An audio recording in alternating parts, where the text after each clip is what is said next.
Start aqui para gravar. Pronto. Então vamos lá. O requisito funcional de um sistema descreve o que ele deve fazer. Eles dependem do tipo de software que vai ser desenvolvido, de software, né? De quem são os seus possíveis usuários e da abordagem geral adotada pela organização ao descrever os requisitos. Quando expresso como requisito de usuário, os requisitos funcionais são normalmente descritos de uma forma abstrata, para serem compreendidos pelo usuário do sistema. No entanto, o requisito de sistema funcional mais específicos descrevem em detalhe as funções dos sistemas, suas entradas e saídas, exceções, etc. Então, isso que a gente já falou ontem, só lembrando, então, todo requisito, quando eu recebo ele, é um requisito de usuário, tá? Quando eu recebo esse requisito de usuário, aí eu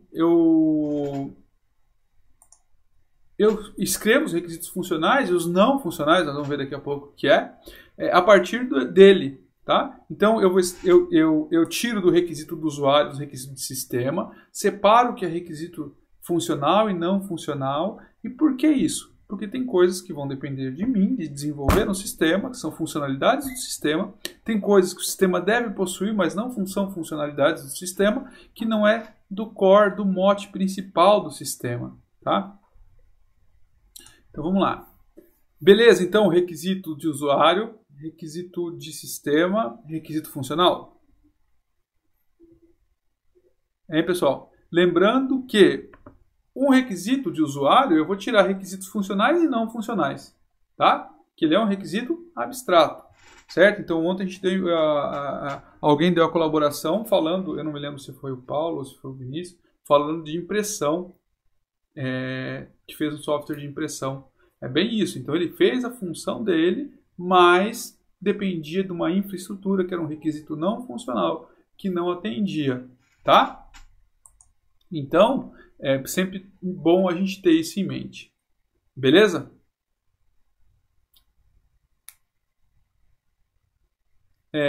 Alguma dúvida, então, sobre requisito funcional? Se eu perguntar para vocês o que é requisito funcional, vocês sabem responder? Se eu pegar agora e escolher um aí vocês sabem responder?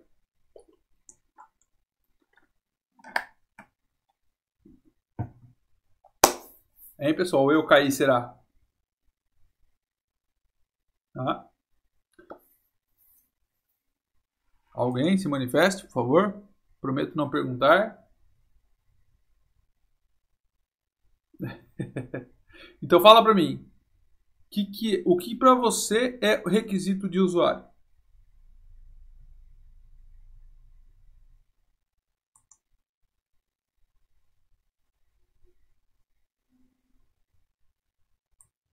Eu só revisei o de ontem só, Enzo. Tá, mas isso é vago, Lucas. Tudo bem, é isso mesmo.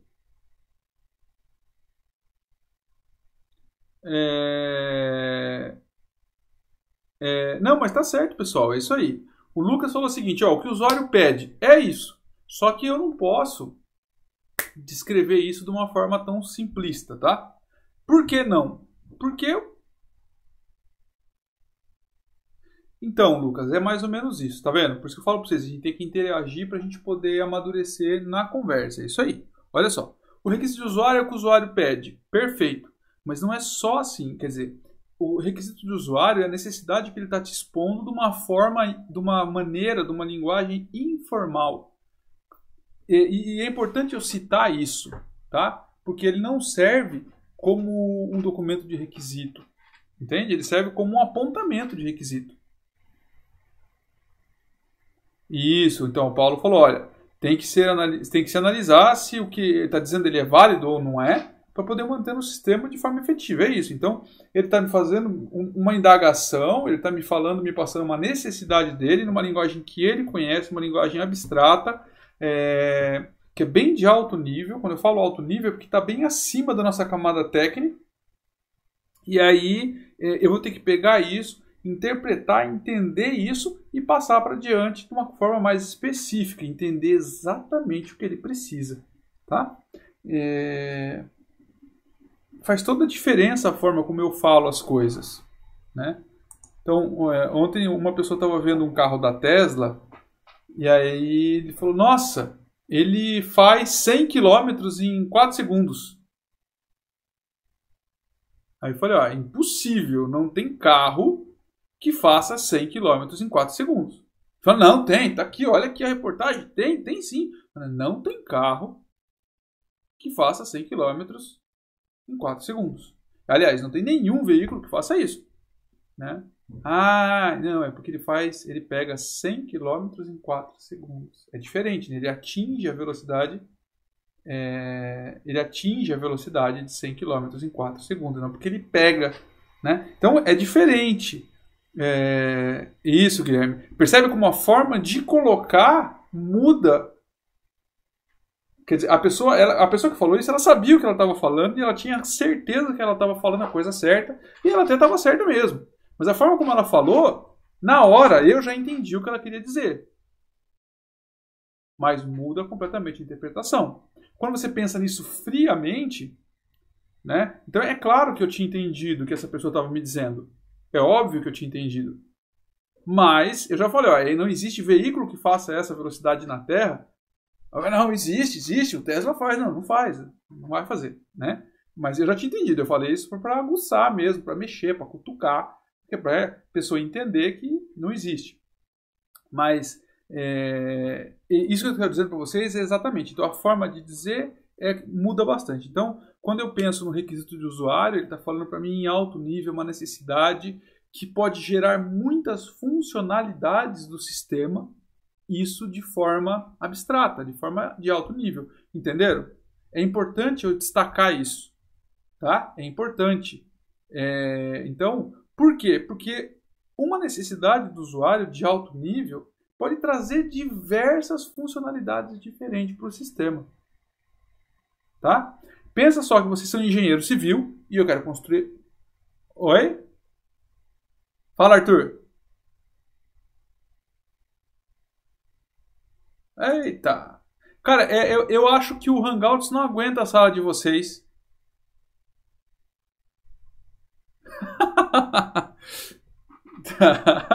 Difícil. Vamos lá, eu tava falando do carro da Tesla, vocês ouviram, né?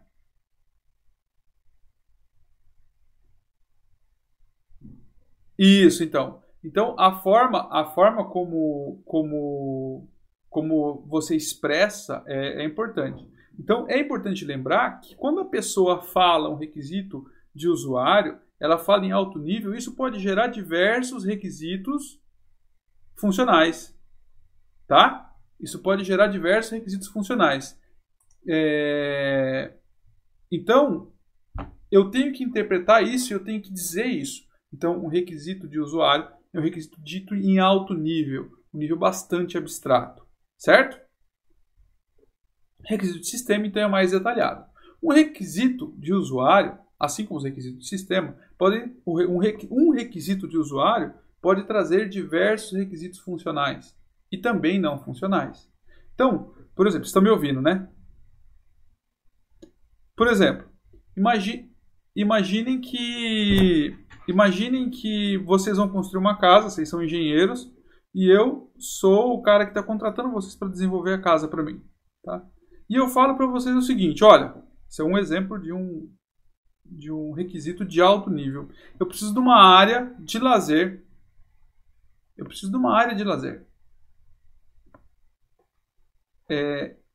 O que vocês vão construir para mim? Diversas funcionalidades fazem parte da área de lazer. Por exemplo, piscina, churrasqueira, salão de jogos. Certo? São todas funcionalidades do projeto, de uma área de lazer. Concordam comigo? Então eu falei em alto nível, de um nível abstrato, e vocês têm que criar um projeto que atenda à minha necessidade. Então, uma área de lazer, eu tenho que ter churrasqueira, certo? Eu tenho que ter, de repente, um sistema de som. Eu tenho que ter, de repente, uma piscina, uma sala, uma mesa de bilhar, uma mesa de ping-pong, uma mesa de pebolim, uma mesa para truco, para jogar baralho. E que mais? Então, um requisito de alto nível criou diversos requisitos funcionais. Certo? Beleza? Pessoal? Vocês não escrevem nada, não falam nada, eu não sei se eu caí ou não. Então tá. Quando eu falar assim, que eu dar uma paradinha, alguém me dá um oizinho só para eu saber que eu estou online ainda, porque é impressionante, mas com vocês trava mais. Ó, hoje eu estou usando outro browser, tudo diferente para tentar resolver o problema e ainda assim trava ainda. Bom, então se o requisito funcional são funcionalidades do sistema, o que é o não funcional? Então, o requisito não funcional, como o nome sugere, são requisitos que não estão diretamente relacionados com o serviço específico oferecido pelo sistema ao seu usuário.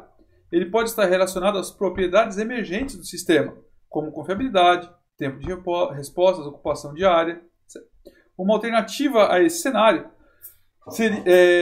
seria os requisitos definirem restrições sobre implementação do sistema, como a capacidade do dispositivo de entrada e saída ou a representação de dados usada na interface com outro sistema. Então, por exemplo, vamos lá. Então, se o requisito funcional são funcionalidades que o meu software tem que trazer, e ele é proveniente, ele vem a partir do requisito principal, que é o requisito de usuário,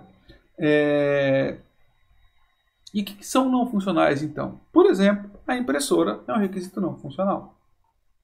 Para o meu sistema imprimir um relatório, a função dele é imprimir o relatório, mas ele imprime relatório? Efetivamente? Ele não imprime relatório. Quem imprime é a impressora. E meu sistema gerencia, ele deixa de funcionar se a impressora não estiver funcionando? Não. Não deixa. Tá? Ele não controla isso. Entenderam, pessoal? A impressora é um desses. Outro requisito que não é funcional e que o sistema tem que ter. Por exemplo, você já viu aqueles sistemas que tem tela responsiva? Sabe o que é tela responsiva? Aquela tela que se molda com o tamanho do device. Se você está acessando um site do celular, ele se enquadra ali no tamanho do celular. Se você está num tablet ou num computador, ele se enquadra no tamanho da tela. Vocês já viram isso? Sabe do que eu estou falando?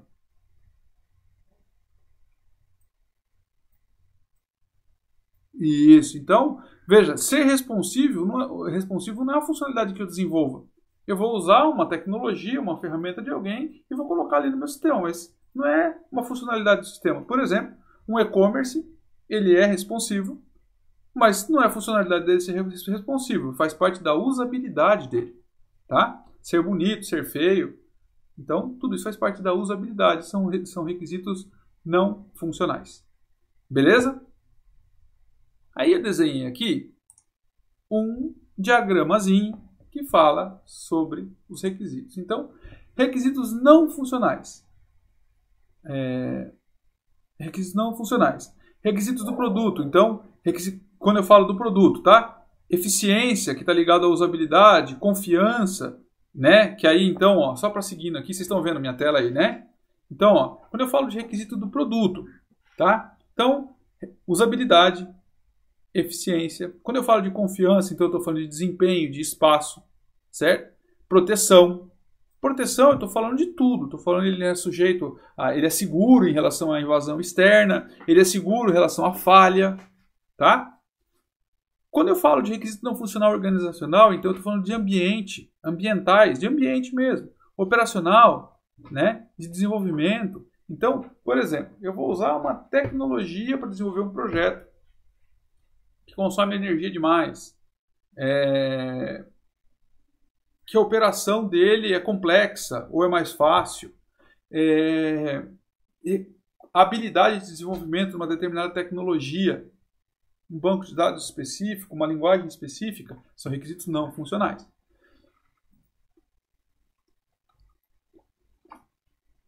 Requisitos externos, então, são reguladores, por exemplo, leis, tá? Lei. Requisito ético. Eu faço um aplicativo, por exemplo, Facebook. No Facebook, uma criança colocar a data de nascimento dela correta, uma criança de 10 anos não consegue ter uma conta de Facebook. Tá? Então, ético. Requisito legal, pensando em segurança, proteção, dados sensíveis das pessoas, contabilidade e tal. Então, quando eu penso nesse montante, esse quadro aqui representa a maior parte dos requisitos não funcionais. Então, eu tenho requisitos de produto, que são ligados à confiabilidade, proteção, eficiência, usabilidade. A organização, quando eu falo organizacionais, eu estou falando de ambiente, tá? De ambiente de desenvolvimento, de utilização do software. E externos, eu estou falando ali de ética, de leis, etc. e tal. Pessoal, alguma dúvida?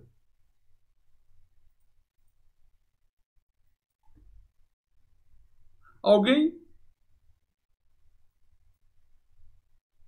Deixa eu ver aqui que não correu, cara. Ah, tá. Vamos lá, o Jonathan. Interpretação é muito complicado, ao meu ver, porque temos que entender a visão do cliente sobre o sistema e aplicar isso de forma mais fiel possível. É complicado. Jonathan, é por isso que você tem razão na sua colocação. Você desculpa eu não ter visto antes, tá? Faz 6 minutos que você perguntou. É que esse negócio não tem uma auto-rolagem, né? É chato isso aqui. Uma mesa de aço para truco, né, Paulo? Que é pra gente socar a mão, né? Eu gosto de jogar truco, hein? Não sou muito bom não, mas eu gosto de jogar. Mas assim, ô Jonathan, deixa eu explicar para vocês uma coisa. Isso que o Jonathan falou aqui é muito relevante. Então, ó, interpretação é muito complicado, ao meu ver, porque temos que entender a visão do cliente sobre o sistema e aplicar isso de forma mais fiel e funcional possível. Aí ele disse, é complicado. Realmente é. E por que isso? Porque é o seguinte, vamos lá. O cliente não tem visão técnica, ele tem visão de uso.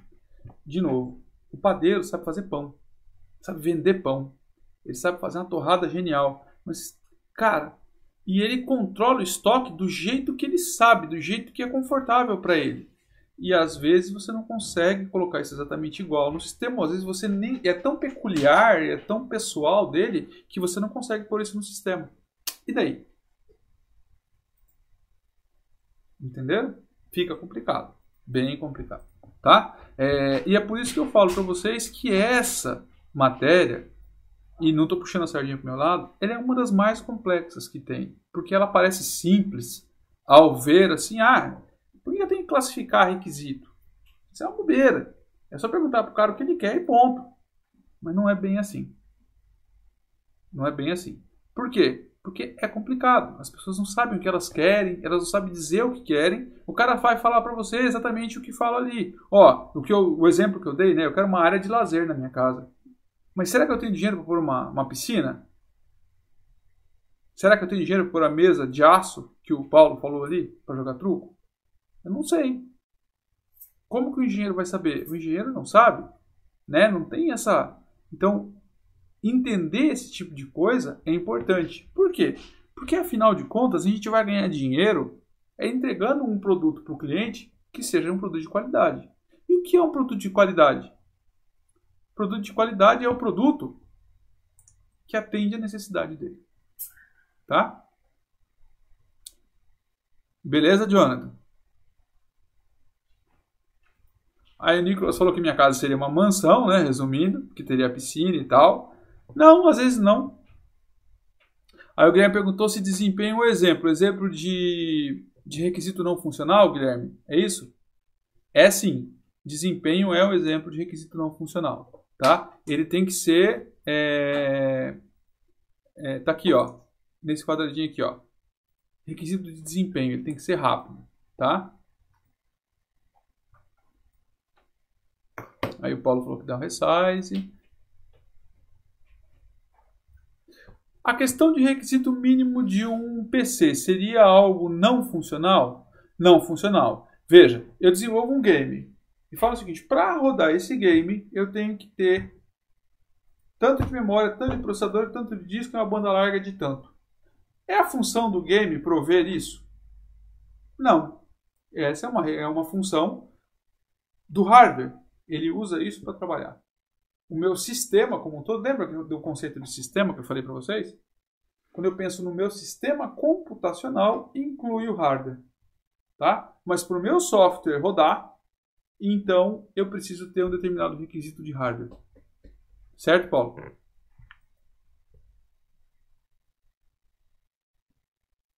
Sim, Nicolas, eu vou disponibilizar hoje sem falta, tá bom? Ontem eu coloquei o vídeo lá, para forçar vocês a ver o vídeo, ouvir minha voz de veludo, mas só 10 viram meu vídeo. E aí... Mas hoje eu coloco... tem lá marcado, tá? Eu não vi as pessoas que viram, não, mas tem lá. O YouTube é massa porque ele deixa lá. Boa. Pessoal, essa é uma prática legal, eu acho, do vídeo. Pena que quando voltar a aula a gente não vai conseguir fazer mais, né? Porque não tem como gravar. Mas é uma prática legal, porque depois dá pra rever, né? É bem legal. Claro que o prazer de ouvir minha voz, né? Mas vamos lá. Eu não conheço TechPix, cara, Paulo, mas depois a gente conversa. Não conheço, não. É uma câmera de filmar, tipo uma GoPro?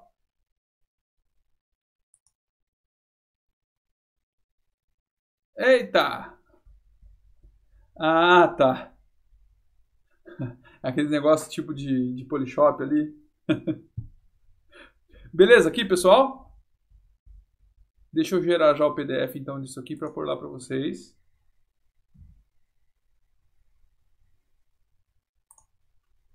Beleza. Eu vou fechar minha apresentação aqui. Então eu vou parar a apresentação e vou pegar outro slide. Só um minuto. Estou preparando o outro slide.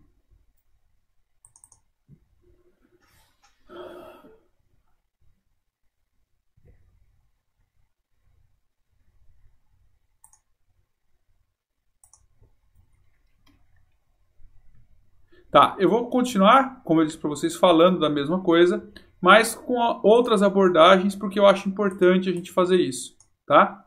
Então, eu falo que é importante porque isso aqui é um material muito... Isso é uma matéria muito complexa, ela é muito grande, e a gente tem que explorar bastante ela para ver se a gente consegue um grau de aprendizado bem legal.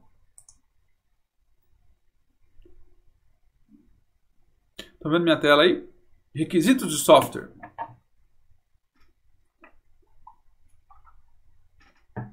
Tá. Esse material foi tirado do livro do Somerville também, mas é de outro professor, não é meu. E eu vou usar ele porque outra linguagem às vezes ajuda a compreender melhor, tá? É por isso que às vezes eu peço para que vocês leiam um livro, porque às vezes a linguagem que o autor usa acaba sendo mais didática, né? Então junto uma coisa com outra, às vezes entra melhor na cabeça. Mas vamos lá. Requisito de software. Então, o objetivo ou restrição estabelecida por cliente e usuário do sistema que definem as diversas propriedades do sistema.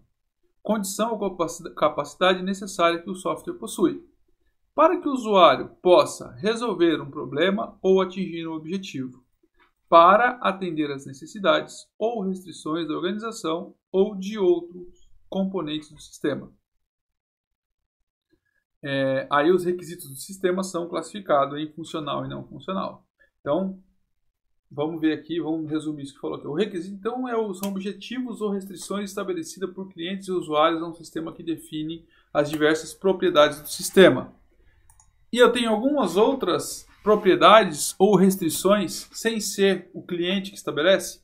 Lembra aquele último quadro que eu mostrei para vocês? Eu tenho restrições éticas e legais. Tá? Por exemplo, você vai lá e faz um software de venda.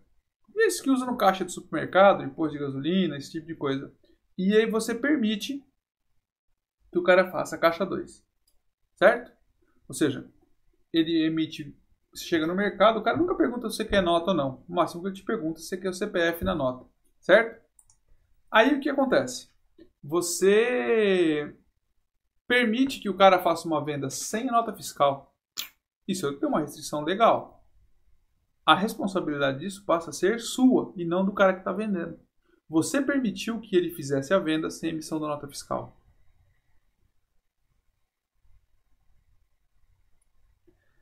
Se tem algum caso assim, no caso da empreiteira, cara, não é de sistema, tá, que eles têm outros problemas lá. Lá o que tem é o seguinte, eles faziam obras superfaturadas. Você está falando do governo, lá do governo da Dilma, aquele troço todo, né? É isso, Guilherme? Tá, ali aconteceu foi outras coisas, não é, são um pouco mais graúdas assim, né? Não é só emissão de nota. Ali tá além do sistema. Ali o que acontece é o seguinte: quando você o que foi, Nicolas?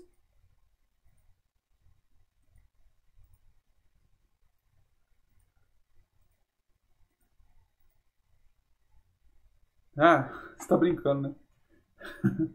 Uns 3 anos, 4.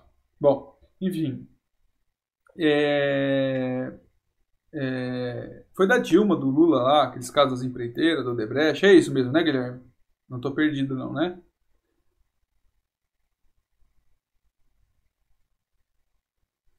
Eita, cara, é bom você dar uma olhada aí nos jornais de 3 ou 4 anos atrás aí que você vai ver. Você estava fora do Brasil?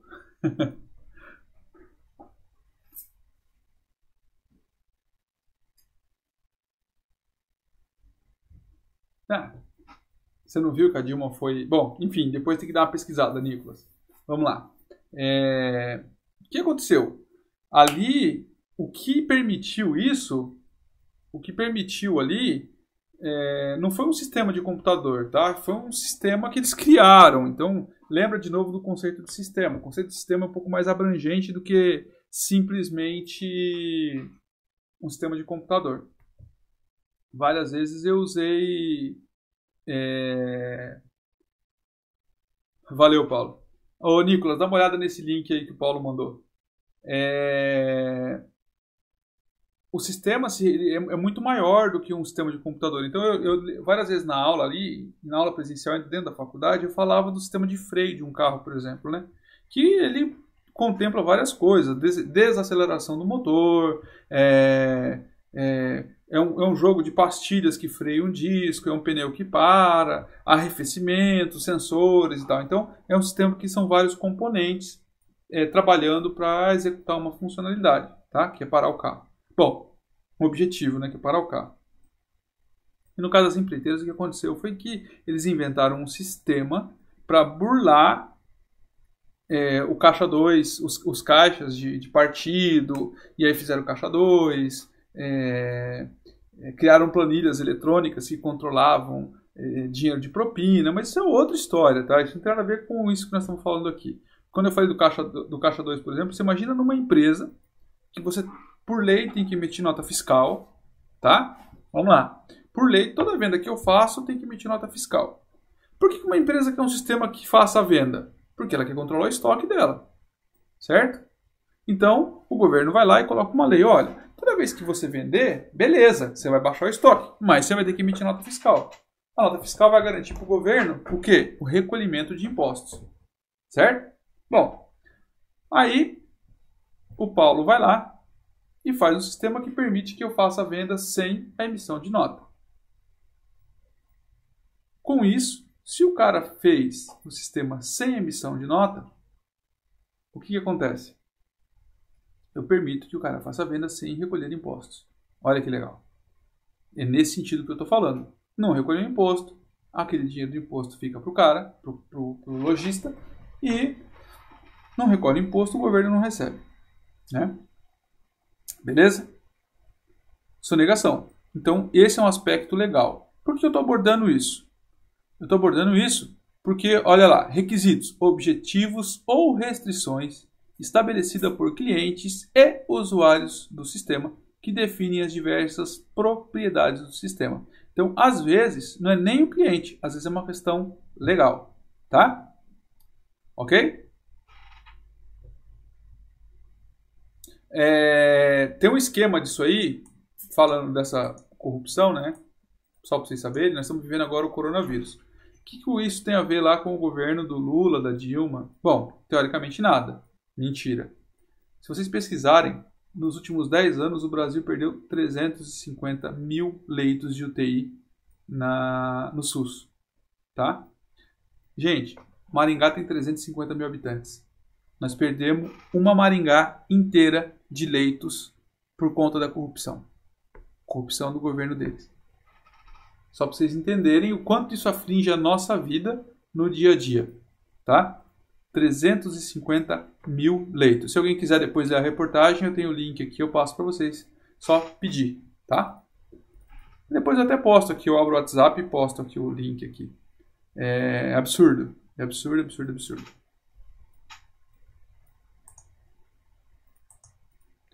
Bom, continuando aqui então a aula, vamos lá. Requisitos funcionais, a descrição das diversas funções que o cliente usuário quer que o sistema ofereça. Então, o software deve possibilitar o cálculo dos gastos diários, semanais, mensais e anuais com o pessoal. Tá? Veja que esse requisito que ele está pondo aqui é funcional, mas ele é de bastante alto nível, né? É isso aí, Johnny, é bem revoltante. Isso mesmo. O software deve emitir relatórios de compras a cada 15 dias. Os usuários devem poder obter o número de aprovações, reprovações e trancamentos em todas as disciplinas em um determinado período. Então, quando a gente fala dos requisitos funcionais, a gente está falando das funções que o sistema deve ter para atender às necessidades, não esquecendo da lei, certo? Bom, requisito não funcional, propriedades de um software como manutenção, manutenibilidade, usabilidade, desempenho, custo, confiança, tempo de resposta e várias outras funções que não são funções do sistema, elas estão relacionadas com hardware, com tecnologia, com o ambiente e não é uma função fim do software, tá?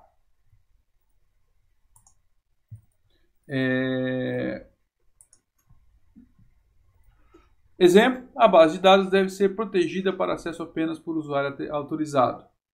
O tempo de resposta do sistema não deve ultrapassar 30 segundos. O software deve ser operacionalizado no sistema Linux. O tempo de desenvolvimento não deve ultrapassar 6 meses. Então, são coisas que envolvem o uso do sistema, mas que não falam da função fim do sistema, tá? Bom, e aí, até aqui, beleza, pessoal?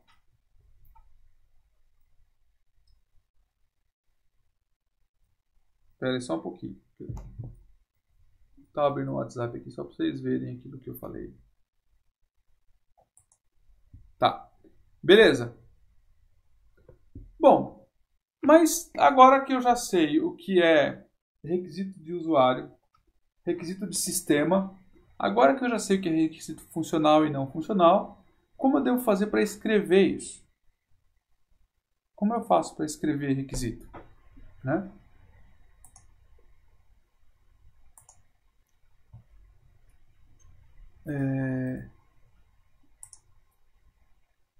Espera aí que eu vou passar para vocês o link da matéria que eu falei, para vocês lerem. Eu vou passar dois, um em seguida do outro, e vou explicar os dois, mas leiam os dois, é importante.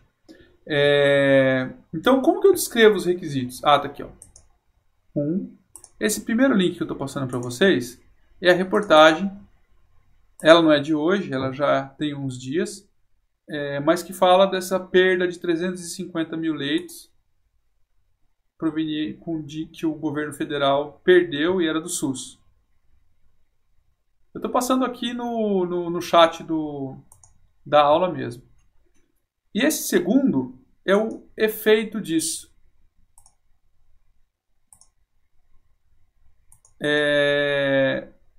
Que está aqui, ó. Só, já que a gente entrou nesse assunto, eu vou contextualizar. Então, o primeiro link fala, isso aí eu li ele antes até do coronavírus, né? Quando começou o coronavírus, se fala em coronavírus lá em março, não me lembro, no meados de março, começo de março. E aí ontem eu estava conversando com meu irmão por conta desse segundo link que está aí atrás. Que o governo vai fazer fila única de leitos de UTI. O que é isso? Não importa se você tem plano de saúde ou não. Então, você pegou coronavírus, você vai entrar numa fila. A primeira vaga que abrir, você vai ser internado. Né? E aí, vamos dizer que você tem plano de saúde, então, para quem aqui de Maringá. Mais ou menos, Diogo, mais ou menos. Eu vou te dar um outro lado aí, vamos ver se você concorda comigo. Eu não quero polemizar a aula, mas é só para... Eu acho que faz parte da cidadania a gente ter esse tipo de discussão. Não gastar a aula inteira, obviamente, mas ter esse tipo de discussão. Imagina uma pessoa que não paga plano de saúde, o governo roubou e não montou os leitos, então ele diminuiu 350 mil leitos, mas o imposto foi pago pelo cidadão, e aí o SUS diminuiu. Agora eu vou lá e faço a fila única. E aí, quem paga o plano de saúde, pagou o imposto, pagou o plano de saúde, se o cara ficar doente, ele não tem leito para ir. É justo? Eu não estou dizendo que quem não tem plano de saúde deve morrer às mínguas, não é isso que eu estou dizendo, não. Não estou sendo desumano. Entendam isso. É importante entender isso. O que eu estou dizendo é o seguinte. Não é justo a pessoa que precisa do SUS ficar sem o leito do SUS porque o dinheiro foi roubado. Mas o cara do plano de saúde, além de pagar o imposto, ou seja, ele pagou pelo serviço de ter o leito do SUS, ele não usou, ou seja, ele pagou e não usou, ele comprou um produto, não levou para casa, ele deixou de brinde para o governo, certo? E ainda o que ele pagou também, ou seja, ele pagou 2 vezes, ele não vai ter direito porque o governo fez fila única.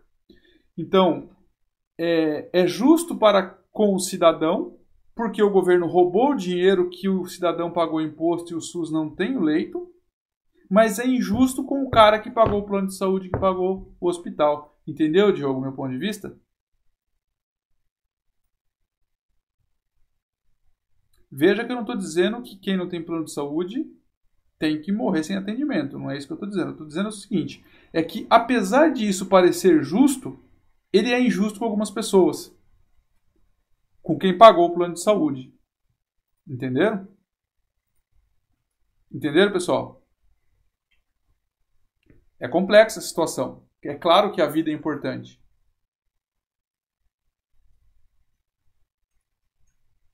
Então, Diogo, veja bem, eu apoio que se faça isso, tá? Eu não quero que ninguém morra porque não tem leito. Mas é duro, você vê, minha filha tem asma. Quando ela tem um ataque forte de asma, eu tenho que correr com ela para o hospital. Eu pago o hospital por conta disso.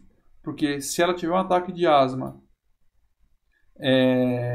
se ela tiver um ataque de asma e ela não for atendida, ela pode até morrer. Como ela já chegou desmaiada no hospital. Certo? A asma dela é bem severa. Do nível de 1 a 5, dela é 5. Então é bem severo. E aí, você imagina se eu chegar lá e o leito que ela tinha que estar deitado está cedido para uma pessoa porque o governo roubou o dinheiro e agora pegou o leito que eu paguei e deu para essa pessoa. Você percebe que o que era justo ficou injusto comigo porque eu paguei o imposto para ter o leito do público. Olha só, vamos pensar que você foi internado, você nunca pagou o plano de saúde. Você pagou imposto para ter o leito do SUS. Eu também paguei para ter o leito do SUS, mas eu nunca usei. Eu também paguei o plano de saúde. E quando eu precisar, eu não vou ter porque o governo roubou o teu dinheiro e o meu e não te deu o plano de saúde, o SUS. Entendeu o tamanho do problema? Pois é o que todo mundo. É todo mundo. Então, é assim, ninguém está desejando que ninguém morra, mas entende a complexidade que é esse assunto? Quando a gente fala por que a política interfere na nossa vida, interfere muito. Não importa nem se você tem dinheiro ou não, ela interfere muito. Por isso que a gente tem que ter bastante consciência das coisas, né?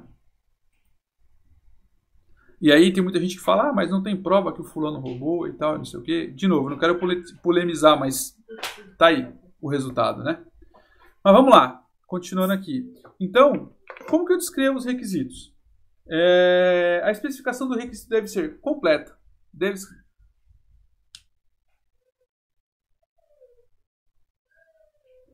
Como que é?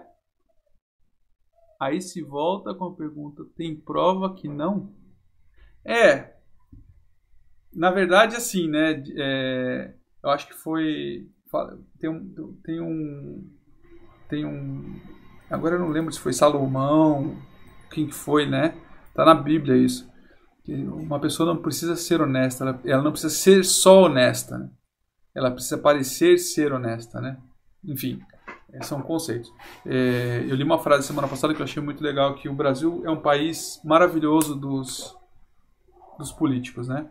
As pessoas estão fechadas com o Lula, fechadas com o Dilma, fechadas com o Bolsonaro, mas não estão fechadas com valores, né? Porque se tivesse fechado com valores, elas não estariam apoiando nem o Lula, nem a Dilma, nem o Temer, nem o Bolsonaro. Se tivesse fechado com valor e não com as pessoas. Enfim, esse é um assunto bem longo, bem complexo e gera muita discussão. Até porque tem pessoa que não concorda e tem o direito de não concordar, enfim, né? Difícil, mas vamos lá, seguindo. Então, a especificação do requisito deve ser completa, deve descrever tudo o que é necessário, consistente, não deve haver conflitos, contradições. Ela não pode ser ambígua, ela não pode levar a interpretação diferente dos desenvolvedores e usuários. Ou seja, Nicolas, você tem razão, mas precisa ser discutida. As pessoas precisam aprender a discutir política, analisando fatos e valores. Então, o que é valor para você? Valor para mim não é saber se a pessoa que está lá torce para o meu time ou não. Valor para mim é fazer a coisa certa, é pegar o dinheiro da saúde e investir na saúde. Se ele fizer isso, eu não preciso pagar plano de saúde. Você não precisa procurar fazer fila única, por exemplo. Enfim, é uma situação difícil. Tem uma reportagem que fala, acho que é da Costa Rica, se não me engano, que é um país mais pobre que o Brasil. Tem uma pessoa lá na Costa Rica, eu até também tenho essa reportagem que eu li, que é um país mais pobre que o Brasil, mas que lá o coronavírus não consegue se espalhar, porque o sistema de saúde funciona. Eu tenho também, daqui a pouco eu procuro e mando para vocês. Só deixa eu continuar com a aula aqui, senão acaba o tempo e a gente não conseguiu andar. Vamos lá. Então, como que eu descrevo? Tem que ser de forma completa, porque tem que falar tudo o que é necessário. Consistente, não pode ter conflito, contradição. Eu não posso dizer que faz isso e não pode fazer isso, né? Tipo assim, você não pode ter caixa 2, mas pode ter uma forma de vender sem nota, entendeu? E o que é não ambígua? Não ambígua é não consistente, tá? Eu não posso ter uma escrita de requisito que dê duplo sentido, dupla interpretação. Porque o que acontece? Eu vou lidar, o meu requisito vai ser interpretado por outras pessoas. E essas pessoas elas têm que ter a condição de interpretar adequadamente esse requisito. Tá? Tem que ser feito de forma adequada. Essa pessoa tem que ser bem objetiva, bem consistente, bem coeso, bem conciso, para que não haja caminho alternativo. Beleza? Então, difícil de atingir, considerando que existem diferentes tipos de pessoas envolvidas. Depende da precisão da linguagem utilizada. Então, vamos lá, vamos resumir isso aqui. Olha,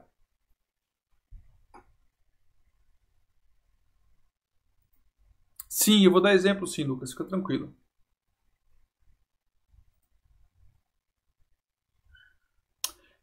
Paulo, aí é que está o problema. Por isso que eu fiz aquela separação, que até no começo ela parece não ter muito sentido, do que é requisito de usuário e não. Tá? Por quê? Porque a ideia, e a sua pergunta é muito importante. O Paulo perguntou o seguinte, olha, o requisito poderia então, talvez ser feito utilizando... Um minuto. Utilizando uma linguagem mais informal, para ser mais acessível. Veja o seguinte, eu tenho que descrever o requisito de duas formas, essencialmente. A primeira forma é uma forma que meu cliente entenda. E a segunda forma, ela tem que ser tão completa, tão consistente, tão detalhada, que a minha equipe de desenvolvimento consiga olhar para ela e entender. Veja, Paulo, que eu não posso criar um documento de requisito para a minha equipe que não seja técnico, que não seja objetivo. Por quê? Porque ele vira ambíguo. Entendeu? Eu não posso dar dupla interpretação. Eu não posso permitir a dupla interpretação. Tá? Se eu permitir a dupla interpretação, o que acontece?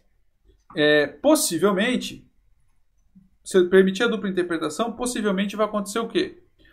A pessoa pode ter o bom senso de me perguntar, mas ela pode interpretar por ela e desenvolver errado. Eu vou perder tempo. E tempo é dinheiro. Certo? Isso se eu não caminhar um monte errado, ia chegar lá na frente e entender que o que eu fiz está tudo errado. Tá? Então, eu posso fazer um documento de requisito escrito em alto nível? Posso, para mostrar para o cliente. Para minha equipe, tem que ser o mais técnico, o mais completo, o mais consistente, o mais objetivo possível. Entendido aí? E é importante entender o porquê disso, tá? É importante entender o porquê para que você não cometa o erro dessa inconsistência de forma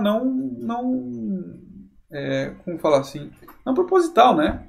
Você escreve uma coisa pensando em facilitar, em fazer um documento único e simples para o seu cliente ver, passa para a sua equipe de desenvolvimento e eles desenvolvem errado porque tem uma interpretação ambígua da coisa. Pensa o seguinte, ó, para ficar mais claro. Quando eu falei para vocês assim, olha, eu quero uma área de lazer na minha casa, eu sei do que eu estou me referindo. Está na minha cabeça. Eu tenho aqui dentro certinho o que é lazer para mim. Mas vocês sabem o que é lazer para mim? Exatamente. Aí é que está o ponto, vocês não sabem. Ninguém sabe o que é lazer para mim. Eu sei. Eu sei o que me faz feliz. E é fácil, pessoal. Churrasquinho, ó, top. Isso é fácil. Mas vamos lá. Então não pode ser informal. Certo? Por quê? Porque imagina só que vocês estão construindo a casa para mim. Eu adoro churrasco. Vou passar sim, Paulo. Fica tranquilo que eu vou passar. Tá? Imagina que vocês estão fazendo a minha casa. Certo? E eu falo para vocês, ó, eu preciso da área de lazer. E vocês, na maior boa intenção... Opa, tô dentro. Viu, Nicolas? Ó, só marcar a data e horário que estamos dentro. Curto muito. Não pelo comer só, sabe? É porque eu gosto mesmo do evento, do churrasco, eu acho legal. Enfim. Então, vamos lá. Vamos pensar na casa ali. Eu falei para vocês área de lazer. Vocês vão lá, putz, cara, esse cara é legal, vou fazer uma área de lazer top para ele. Vão lá e constroem uma área com um somzão top, bem filé. Coloca ali uma mesa de jogos maravilhosa. E coloca ali um forno elétrico de fazer pizza e tal. Que eu gosto de pizza também, obviamente. Mas... Opa! Bom demais. Aí, chega lá e não põe a churrasqueira. Eu entro, vocês me chamam para ver me chamam para ver a área de lazer. A primeira coisa que eu pergunto, onde fica a churrasqueira? Vocês não fizeram a churrasqueira. Percebe o tamanho do impacto que isso gera? Pois é. Deu para entender o tamanho do problema aí, galera? Então, quando eu passo para a equipe do projeto, eu tenho que fazer isso de forma bem completa, bem consistente, bem objetiva, para que não corra esse tipo de problema, entendeu? Beleza? Então, por que é difícil isso? Porque, cara, se eu considerar que eu tenho muitas pessoas envolvidas, as pessoas têm interpretação distintas, para cada um de nós, lazer é uma coisa diferente, cada um interpreta lazer. Se eu falar pro meu filho que é lazer, para ele ter lá um computador para ele jogar CS, tá 10. Né? E para mim isso não vai ser lazer. Até em algum momento eu brinco com ele ali e tal, mas não é uma coisa que eu vou passar 4 horas fazendo. E eu passaria facilmente 4 horas no churrasco. Entendeu? Então, é para vocês terem uma noção do que é diferente. Né?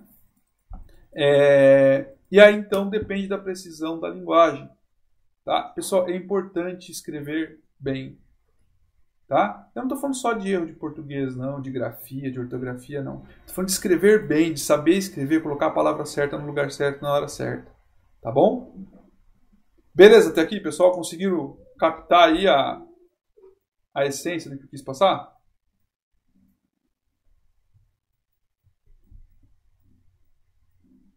Sim, posso continuar? Vamos lá, requisito de software, documento de... Então vamos lá. Documento de requisito ou especificação de requisitos é um documento que contém a especificação detalhada de todos os requisitos funcionais e não funcionais do software. Deve ser composto por sentenças em linguagem natural. Veja, eu estou falando linguagem natural, é a nossa linguagem do dia a dia, mas eu estou dizendo de linguagem completa, tá? Pelo amor de Deus, me faça uma área de lazer, não resolve nada, só vai causar transtorno. Beleza? Temos que ter isso na cabeça. Quando eu falar que é linguagem natural, estou falando da nossa linguagem. Você não vai precisar pôr Java, C... Como que é a linguagem que vocês fazem em algoritmo mesmo? Visual G, né? Vocês não vão fazer em Visual G ali um documento de requisito. É em português mesmo, tá? Beleza? Bom, aí vamos falar de normas de qualidade um pouquinho, bem rapidinho, já está acabando já a aula. Requisitos de qualidade. A norma ISO 9126 define 6 características de qualidade do software. Funcionalidade são conjuntos de funções e finalidades do produto.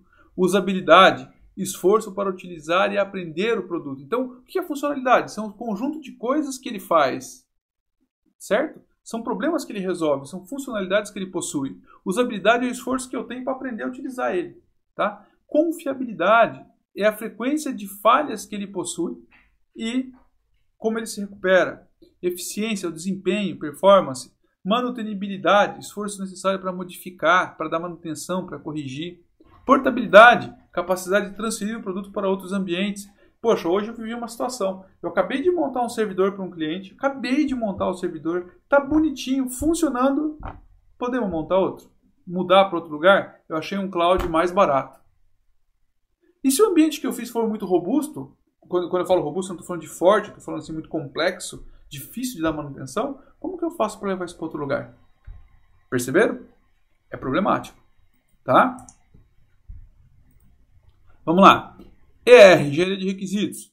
Os processos usados para engenharia de requisitos possuem grande variação, dependendo do domínio da aplicação, as pessoas envolvidas e da organização que está desenvolvendo o requisito. Entretanto, existem algumas atividades genéricas comuns a todos os processos. Estudo de viabilidade ou elicitação de requisitos. Obtenção e análise de requisito. Especificação de requisito e validação desse requisito. Fazendo assim um overview disso tudo aqui é o quê? Estudo de viabilidade. O projeto é viável? É legal desenvolver esse projeto? Esse é um ponto. Como que eu sei disso? Eu tenho que conhecer os requisitos e confrontar esse requisito com as pessoas que vão utilizar para saber se aquilo que eu estou pensando em desenvolver é aquilo efetivamente que vai resolver o problema dela. Tá? A especificação dos requisitos. Então, obter a obtenção e análise de requisito é pegar esse requisito e analisar. Especificar esse requisito é poder colocar ele de uma forma mais detalhada, criteriosa. E quando eu falo disso, pensa num sistema de freio de um carro. Pensa lá, quando você está dirigindo, todo mundo aqui dirige carro ou moto? Todo mundo sabe o que eu estou falando? Quando você pisa no freio, passa pela cabeça de vocês o que acontece? Se eu falar para vocês que eu tenho uma rede de canos, de tubulação, que tem óleo dentro, e que quando você pisa, você faz uma força, que faz a pressão e empurra o óleo, que pega ali, passa por diversos canos, por diversas dobradiças, por diversas emendas, abraçadeiras, etc. e tal. E aí quando você pisa no freio, um disco está rodando ali. Cadê um disco aqui? Eu não tenho nenhum disco aqui. Tinha um monte de CD aqui outro dia, não tem mais. Imagina que você tem um disco rodando aqui, e aí, imagina isso aqui, ó. Tá rodando aqui, ó. Não vai rodar porque é grande, né? E aí, você tá rodando, aí a pastilha tá aqui assim, quando você pisa no freio, ela faz assim, ó. E fecha. E ele para de rodar. Imagina que isso você faz só pisando no freio. Passa por tudo isso. Mas tem um detalhe ainda. Ele tem que parar o disco que tem que estar preso na roda para o pneu parar. E mais, ele tem que... Vocês já viram alguns casos de caminhão, o pessoal viaja para a praia aí? Só um pouquinho que eu já respondo, tá, Nicolas e William? Pera só um minutinho que eu já respondo para vocês aí. Vocês já foram para a praia e viram assim, na beira da rodovia, um caminhão? Alguns caminhões, eu sempre que viajo para a praia vejo isso. Eu viajava muito para a praia alguns anos atrás, agora eu vou menos para a praia. Mas eu vi aqueles caminhões na beira da estrada, os caras tinham pego tudo carbonizado, tinham pego fogo. Sabe por que isso acontece? Vocês já viram isso? Sabe por que isso acontece? Porque o caminhão, quando ele está descendo, ele usa muito freio. E aí, não é por isso, Nicolas. O que acontece? Ele usa o freio exaustivamente. E ele aquece muito por conta do atrito. Isso aí, Paulo.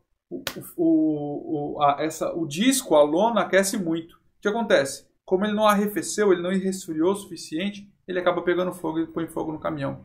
Ele pega fogo no pneu e espalha para o caminhão inteiro. Tá? Então, quando o cara fala de um sistema de freio, ele tem que pensar em todos esses detalhes. Certo? Tem que pensar em todos esses detalhes. Se ele não pensar nisso, ele tem um grande problema. Isso é tão sério, deixa eu contar uma passagenzinha. Eu ando de bicicleta, acho que eu já comentei com vocês, e minha bicicleta tem freio a disco. Em um determinado dia, eu mandei fazer manutenção, mandei minha bicicleta para o mecânico, e aí peguei a bicicleta do mecânico e já fui direto pedalar. Né? Saí. Eu estava a uns 40 km de Maringá, mais ou menos. Eu desci um morrão e quando eu comecei a subir, eu ouvi um barulho estranho. Foi um barulho estranho, eu olhei, o disco de trás do meu freio estava solto. Se fosse o da frente, até não teria me preocupado muito, porque o da frente você usa pouco, mas o de trás você usa muito. E se ele travasse, e ele estava solto. O meu é hidráulico, Nicolas. Aí o que acontece?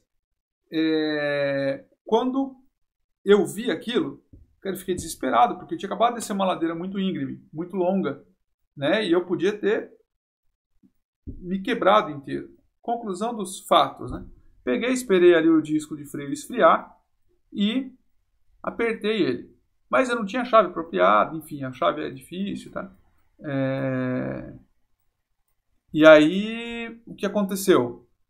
Mais para frente, andei mais uns 10 km ali, eu ouvi um barulho. Fiquei preocupado, eu falei, meu freio soltou de novo. Mas a minha preocupação foi tão grande que eu esqueci do disco de freio. Dessa vez eu não esperei ele esfriar. Peguei o disco de freio exatamente como eu peguei essa borrachinha. Eu peguei ele e fiz assim para ver se ele estava solto. Estão vendo minha mão aí? A pele dos meus 2 dedos ficou grudado no disco. De tão quente que ele estava. Olha só, estou falando do disco de freio de uma bicicleta que é totalmente aberta. E ele estava tão quente que a minha pele ficou grudada. Quando eu tirei o dedo, estava em carne viva meus 2 dedos. Tá? Então, é preciso ter uma ideia de como pensar em um sistema é complexo. Certo? Então, vamos lá. Ô, louco, não, pode perder, Paulo. Vamos fazer o churrasco. Eu tenho 2 perguntas para responder aqui. Eu tenho a pergunta do Nicolas. Aqueles programas da Discovery Home Health que os clientes pedem para reformar as casas deles e passam o limite do valor e o que eles querem. Isso. Por quê? Porque eles têm as restrições, os limites que não foi levado em consideração, Nicolas. O cara vai lá, ele tem $15 mil para reformar a casa, mas o engenheiro quer mais colocar produto de qualidade porque ele tem o nome dele envolvido. Imagina ali que tem um conflito de interesses. Né? O engenheiro quer fazer o melhor possível porque tem o nome dele envolvido, mas o cara não tem dinheiro para pagar. Né? Isso é uma falha de requisito. William, você está falando das normas ISO. ISO é um conjunto de regras, e não é nem regras, né? Ele é um conjunto de parâmetros que existem. E esse conjunto de parâmetros, eles geralmente são pagos. Mas você dá uma googada aí, você acha, tá? Se você procurar, tem. Para nós é importante essa que está ali. Se você dá uma procura sobre CMMI. O CMMI é o nosso padrão de qualidade e ele é tirado do uma ISO. Depois, se você quiser, você me chama no chat aí. A gente conversa. Eu conheço umas 2 ou 3 aí que eu posso te passar, mas tem mais. Então, por exemplo, a LGPD, que vocês fizeram um trabalho agora, o LGPD é baseado numa ISO 97001, se não me engano. A 97000 até a 97005 são que falam só sobre proteção de dados, etc e tal, tá? Ô Paulo, não vamos perder a vontade de fazer churrasco não, cara. Churrasco é uma coisa que é sagrada. Bom, problemas de análise de requisito. Os envolvidos são os stakeholders, as pessoas que estão bancando, e eles não sabem o que realmente quer. Eles se expressam no vocabulário diferente do nosso, que não é técnico. Então, para ele, quando ele fala de controle de estoque, ele está imaginando só controlar o que está na prateleira dele. Ele não imagina que ele tem que ter a compra, a venda, a disposição e tal, entendeu? Então, é muito complexo. As pessoas realmente não entendem isso. Às vezes, o cara tem um requisito que é conflitante. Tá? Por exemplo, o cara fala para você, eu preciso de um sistema de venda, mas eu não quero emitir nota fiscal de tudo que eu vendo. Então isso é um problema. Tá? Pode ser um problema. Fatores organizacionais e políticos podem influenciar os requisitos. São as regras que eu falei, né? Novos requisitos podem surgir durante o processo de levantamento e análise de especificação. Por que a gente está falando de requisitos só agora? Lembra lá em processo que a gente viu o modelo cascata, que o requisito não podia entrar no meio da brincadeira, no meio do desenvolvimento? Lembra que depois a gente viu os outros todos que podiam entrar? Que eles eram mais flexíveis? É por isso. É porque no meio da brincadeira, no meio do desenvolvimento do projeto, a regra muda. E aí você precisa colocar um requisito novo. E daí? Certo? Então, novas pessoas, novos participantes podem vir e entrar no processo. E isso muda o requisito. Tá? Pode haver mudança externa, ou de ambiente, ou de regra de negócio. Por exemplo, quem esperava, em sã consciência, que a gente estivesse atravessando algum dia isso que nós estamos atravessando hoje? Vamos pensar agora no nosso sistema de aula. Tá? Quando eu imaginei, eu dou aula desde 2002, quando eu imaginei um dia da aula na minha casa, de terno e bermuda. Eu nunca imaginei isso. Eu estou aqui. Então, o requisito muda. A gente tem que se adaptar a ele. As coisas não acontecem exatamente como a gente quer. Tá bom? Beleza, pessoal? Pessoal, ficou alguma dúvida, alguma coisa que eu não expliquei, que eu preciso passar para vocês? Alguma coisa assim?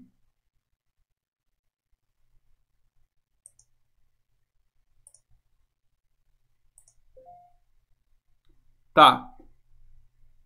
Ô, Lucas, eu vou pôr esses slides lá e os exemplos a gente vai ver na próxima aula. Tá bom? Porque faz parte da matéria. Aí nós não chegamos nele ainda. Beleza? Eu só vou postar mais um link para vocês aqui. Não sei se vocês pegaram os outros links ou não. Esse aqui mostra a história da Costa Rica que eu falei. Então, só falando um pouco mais de política, só esse último minutinho. Eu passei os outros dois links, né? Um que falava que o Brasil perdeu 350 mil leitos, outro que o governo vai começar a confiscar leitos dos hospitais particulares. E beleza, Nicolas, obrigado. E esse terceiro mostra que a Costa Rica, apesar de ser um país pobre, né, relativamente mais pobre que o Brasil, que eles têm, que o coronavírus lá não está conseguindo grande sucesso lá, porque eles têm um sistema de saúde que funciona. Isso porque o governo resolveu parar de roubar e investir na saúde, na qualidade de vida das pessoas. Tá? Eu só mandei isso porque eu acho importante vocês terem noção, conhecimento de que o dinheiro público, a política faz parte da nossa vida e é muito importante a gente ter isso, ter esse conhecimento, se preocupar com isso. Beleza, galera? Pessoal, alguma dúvida, alguma coisa a mais para hoje?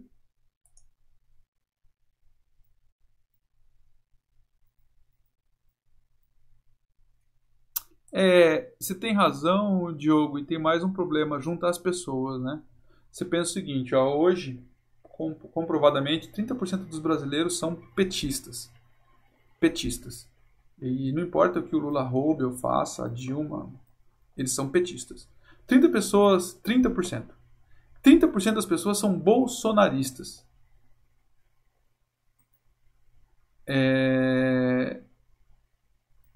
São bolsonaristas. Então, veja, eu não estou defendendo o Lula, ou defendendo a Dilma ou o Bolsonaro. Dizendo o seguinte, pensa o seguinte, eu tenho 60% das pessoas que escolheram um lado e não escolheram um lado da ética, de valor, escolheram o lado de nome, como se fosse partidos de futebol. Então eu falo de 60% de pessoas que escolheu um lado. E aí eu tenho um problema. Por quê? Porque ontem ou anteontem, não sei, os bolsonaristas agrediram um jornalista. Né? O Bolsonaro falou que a gente tem uma gripezinha. Tem um monte de gente morrendo. Candidato de estimação, isso aí, Jonathan. O Lula falou em 2008 que a crise do Brasil, a crise financeira do Brasil, que gerou 11 milhões de desempregados, era uma marolinha. Né? Que não era uma tsunami, era uma marolinha. Então você percebe que eles estão um pouco se importando com o povo. Eu estou falando de dois políticos que são oposição um do outro, mas que, na verdade, os maiores atingidos dessa história é nós. Marolinha, sabe, quando vê uma onda grande, e aí quando ela chega na beira da praia, ela tá bem levinha, bem pequenininha, sabe? É aquilo. Então ela era grande lá atrás, quando você via ela lá no alto mar, ela era grande, e ela chegou aqui e era marolinha. Só que gerou 11 milhões de desempregados no Brasil, essa marolinha, né? Então, é para vocês verem como eles estão um pouco se importando com a gente. Eles estão preocupados mais com o poder e com o dinheiro que eles ganham. Beleza, povo? Sim. Oi?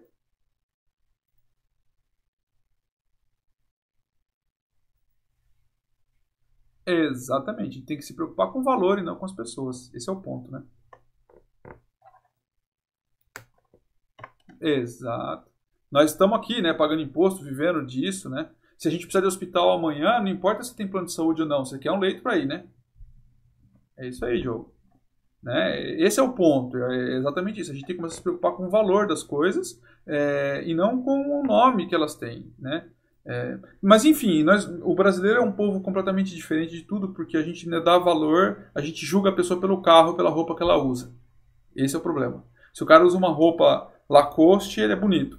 Se ele usa uma roupa que não tem marca, ele é pobre, ele é feio. Isso é uma coisa que, infelizmente, faz parte da nossa cultura. Nicolas, esquece isso. Aqui não acontece nunca.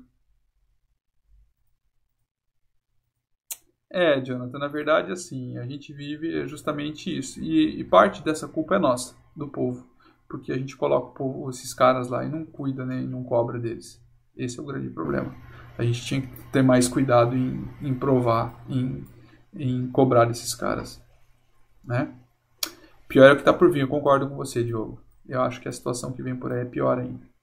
Eu acho que para os próximos 30 dias aí nós vamos sofrer bastante. Beleza, galera?